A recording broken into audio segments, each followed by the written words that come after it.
British Columbia Institute of Technology acknowledges that our campuses are located on the unceded traditional territories of the Coast Salish nations of Musqueam, Squamish, and Tsleil-Waututh.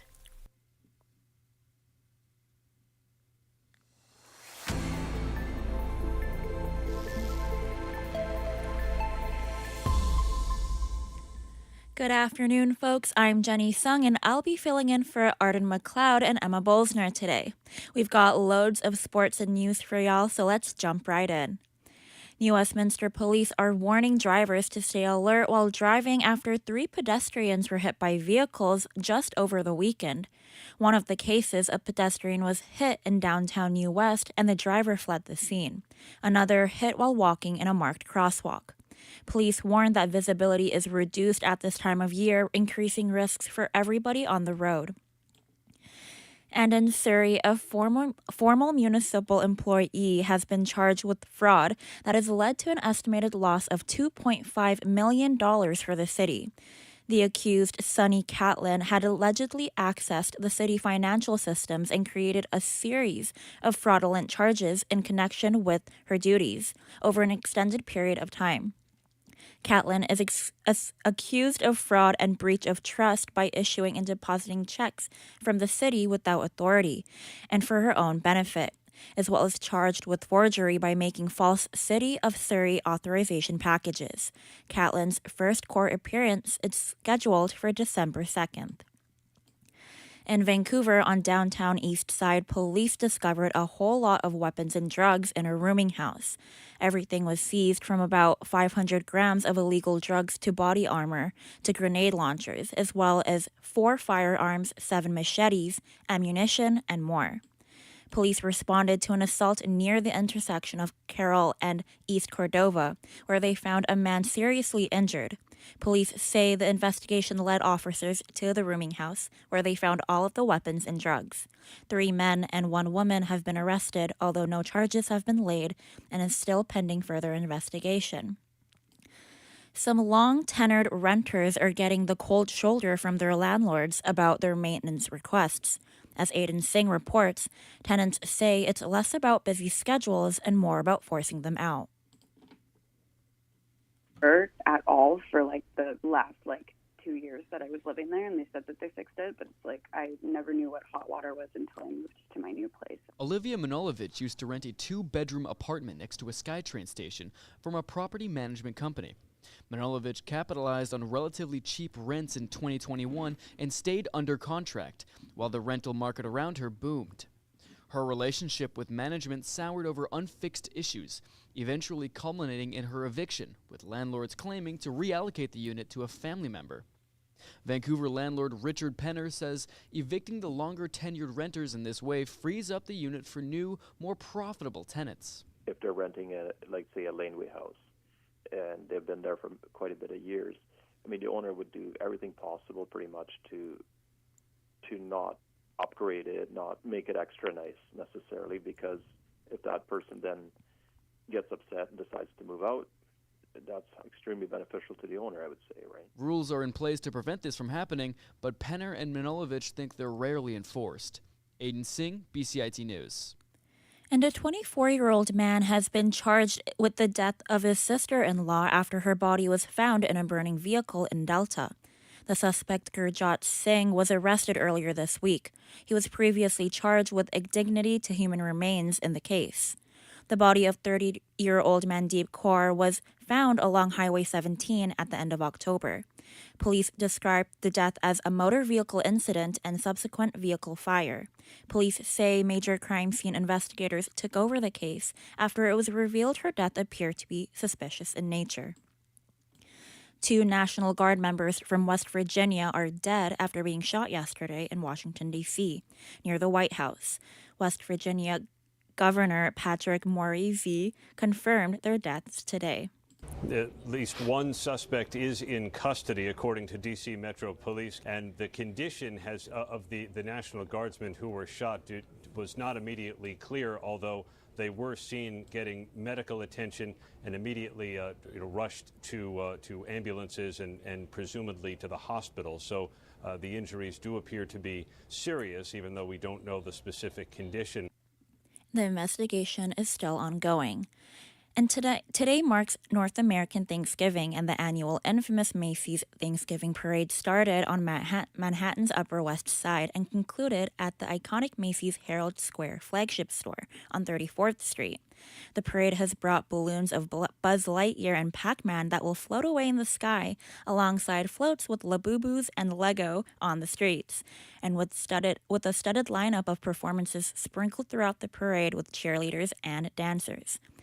And it's not a secret that getting tickets for concerts have been insanely hard and expensive the last few years.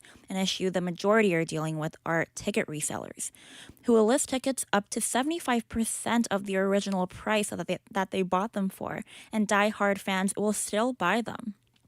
Singer Olivia Dean expressed the concern and unfairness of resale tickets, calling out Ticketmaster.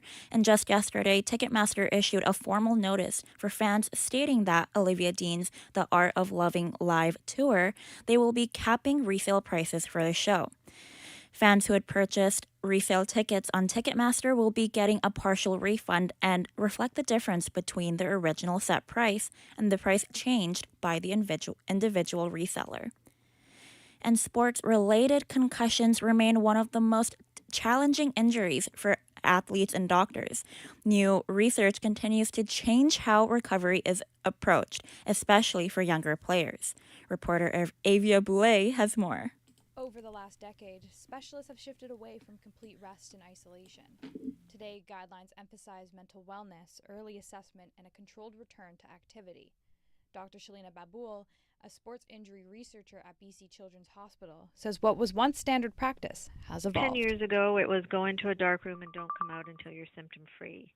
That changed to, okay, don't go into a dark room because that affects your mental wellness, but don't do anything until you're symptom-free. And we now know that exercise actually helps in your recovery. Very slow, active integration back to activity. Experts say continued education, early reporting of symptoms, and following updated return to play plans are key to safer recovery. Avia Boulay, BCIT News. And staying in sports, Burnaby's Simon Fraser University just announced that it is considering pulling out of the NCAA, leaving student athletes up in arms. Reporter Nate Elms has the details on the exit and SFU's plans for the future.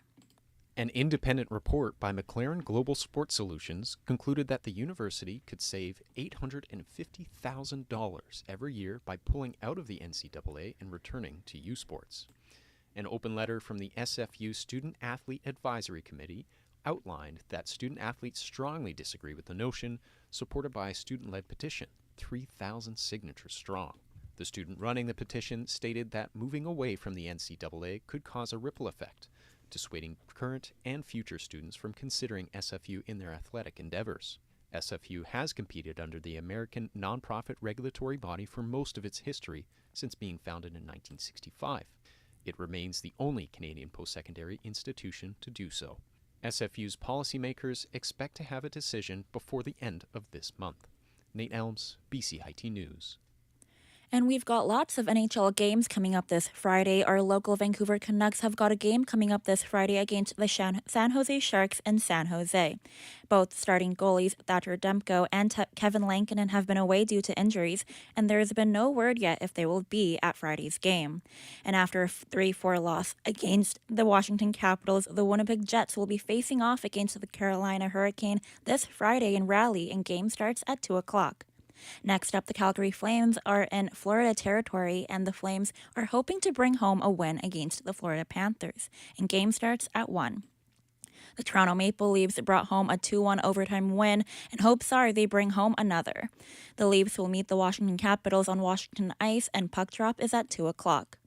The Montreal Canadiens are currently sitting at a 2-game win streak and hopefully a third this Friday in Sin City against the Vegas Golden Knights. Puck drop is scheduled for 4 o'clock. And last but not least, the Ottawa Senators won big in a shootout and are looking to keep up the momentum and bring home another win against the St. Louis Blues in Blues territory at 1 o'clock. And last night, our PWHL team, the Golden Eyes, were up against the Ottawa Charge on home ice, to the Charge, unfortunately falling to a 5-1 loss. Alternate captain Sarah Nurse did talk about the energy in the den during this PWHL season. I've played a lot of hockey games, a lot of really big hockey games, and I've never felt the emotion, and I've never felt emotional like I have in that first 20 minutes of the game. It felt like something different was in the air, like I've never experienced it. And it was just announced yesterday that over 2 million FIFA World Cup 2026 tickets have now been sold from fans from over 200 countries and territories securing their ticket for the beautiful game. BC places hosting 7 World Cup matches in 2026, with most in June for the group stage, and in July hosting the round of 32 and round of 16. And match day concluded yesterday with some upsets for former Premier League champions. Liverpool lost at home 4-1 against PSV, and the Dutch team dominated Anfield.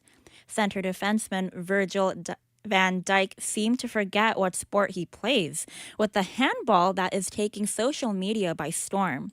The reigning champions Paris Saint-Germain beat Tottenham 5-3 at home, and 2 Tottenham goals were scored by Randall Kolo Muani, a PSG loan player.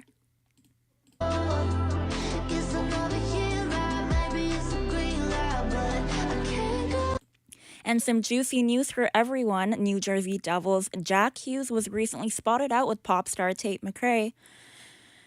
In New York last weekend, Hughes has been gaining 11 times more followers per day since the outing. Nothing is confirmed, but Tate McRae fans and hockey fans are coming together and worlds seem to be colliding. Moving on to the forecast, we've been welcomed with showers all day with a high of 8 and a low of 5. The rain will be going into hiding for the rest of the week. With some partly sunny and cloudy skies that will make an appearance tomorrow, with a high of 10 degrees and a low of 3.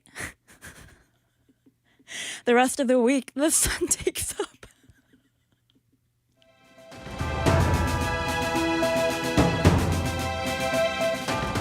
Stay tuned for more on BCIT's 1680 The Crow. I would recommend this program for anyone that isn't sure what kind of job they want in media, because you learn everything from like public relations to communications to video editing, like radio, TV. So you do get a lot of experience in all the different fields in media.